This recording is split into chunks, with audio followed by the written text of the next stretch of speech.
you can tell that it's not the Hamburglar because he wants hamburgers. Hi everyone. What's up guys? In this video I will teach you how to play Gremlins Holiday Havoc card game. I've never seen Gremlins before, aside from the different little clips I've seen from commercials and trailers. This is a pretty straightforward game, and there's not much contents to go with it. So here you get the instructions, 5 location cards, and 60 Gremlins cards. Right now, I'm going to show you all of the location cards and all of the basic Gremlin cards. This game also has 3 special cards. I'll go over those as I take you through the game. But right now, let's start with the location cards. Starting with, looks like the front door of someone's house.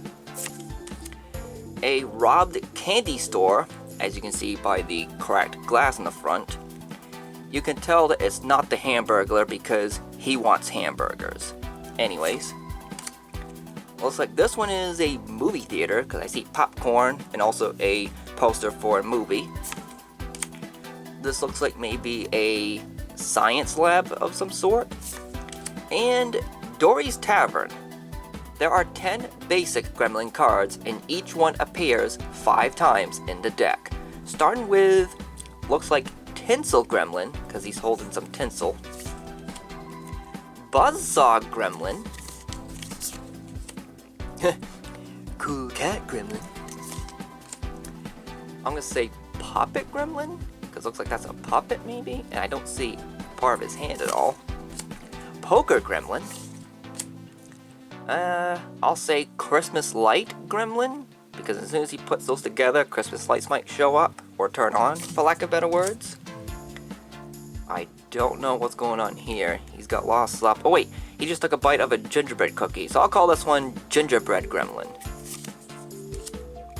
Fortune Teller Gremlin?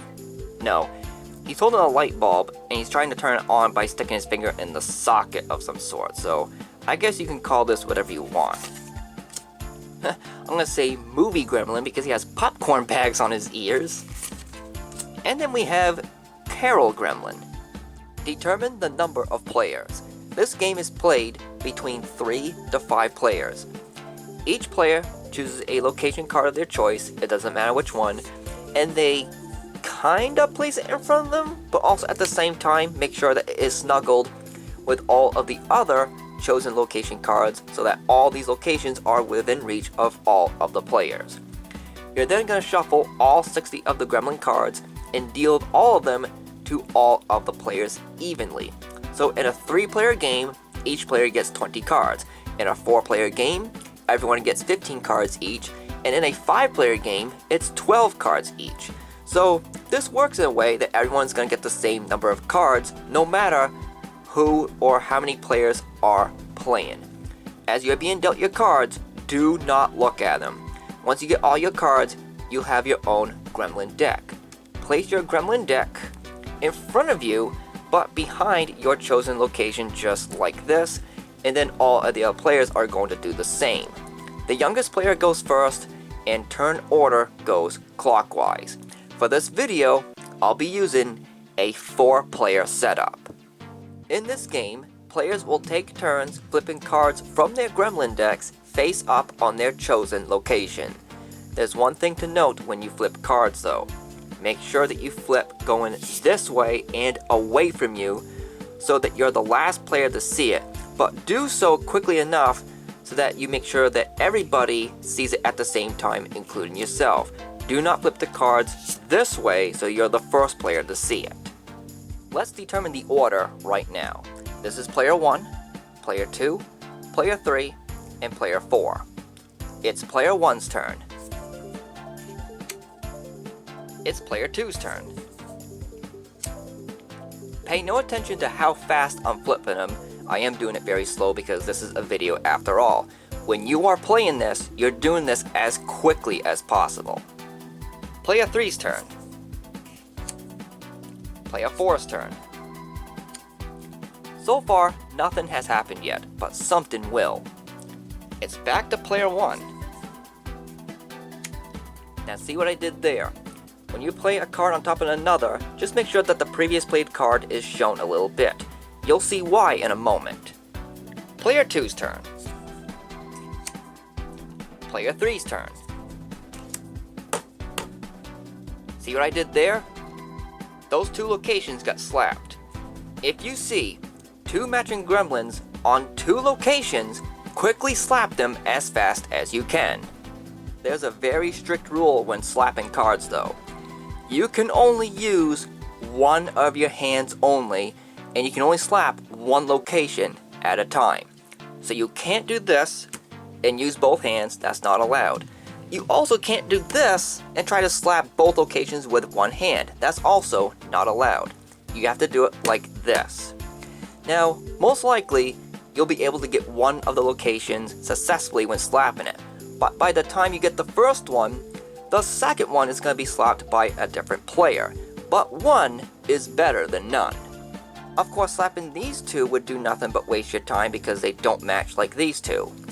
The first player to successfully slap a location first takes all the cards from that location and places them face down underneath their deck, so their deck does get filled by a little bit. Let's say for example, player 1 slapped these cards first. Player 1 would take these cards and place them face down underneath their deck. And then this one gets slapped by player 2. Player 2 would take this card and place it face down under their deck. And you can slap cards even if it's not on your location. All locations are within reach of all players. Remember that. But be careful, everybody's going to be slapping really fast, so just try not to injure yourselves. Now let's continue from where we left off. The last card was played by player 3, so it's now player 4's turn. Back to player 1, and then to player 2. That pile just got slapped. If a card gets placed on top of a matching gremlin card on the same location, the first player to slap that pile takes all the cards and places them face down underneath their deck. So now you know the basics of slapping and claiming gremlin cards.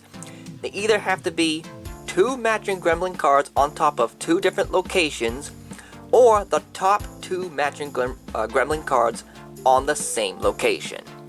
Now that you know how the basics work, all that's left to do now is to discuss the three special cards.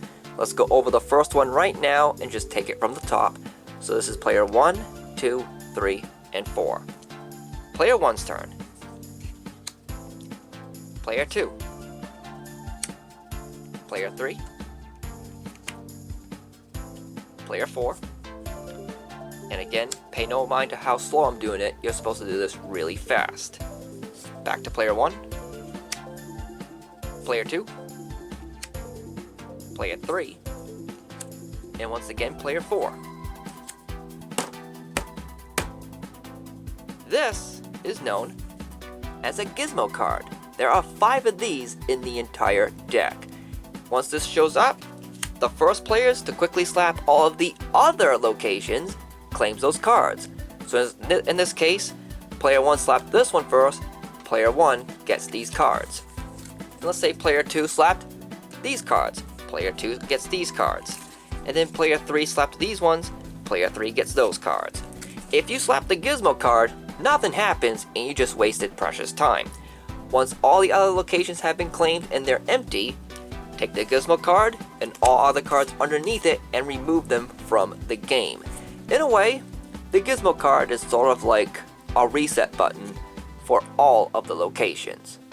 It's now special card number 2. Again, everything is reset and we're going to take it from the top. Player 1. Player 2. That right there, with a picture of a fountain on it, is known as a multiply card. There are 4 of these in the entire deck.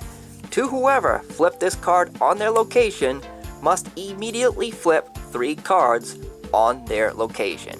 Let's do that right now. Card number 1. Card number 2. Oh, what's this? Another multiply card. This can happen in this game. If one of your 3 cards from the multiply card is another multiply card, then your initial count gets reset and you simply draw or immediately flip 3 new cards. So reset the count and just do 3 cards. Let's do that right now. Card number 1, card number 2, and card number 3. One of 2 things can happen from a multiply card, and this is the first one. Essentially, as the flipping went on, nothing really happened. The flipping is over, and it's now the next player's turn. But the second method can also happen, and it goes something like this. Card number 1, card number 2. If any one of those 3 cards causes flipping, then your initial flipping from the multiply card is over. In this case, only 2 cards were flipped, the slapping occurred, then you don't flip the 3rd card from the multiply card. So something like this can happen where the top 2 cards shown are on the same location, so you can slap it. Another occasion would be that 2 goblin cards showed up on 2 different locations, then you slap, or if even a gizmo card shows up.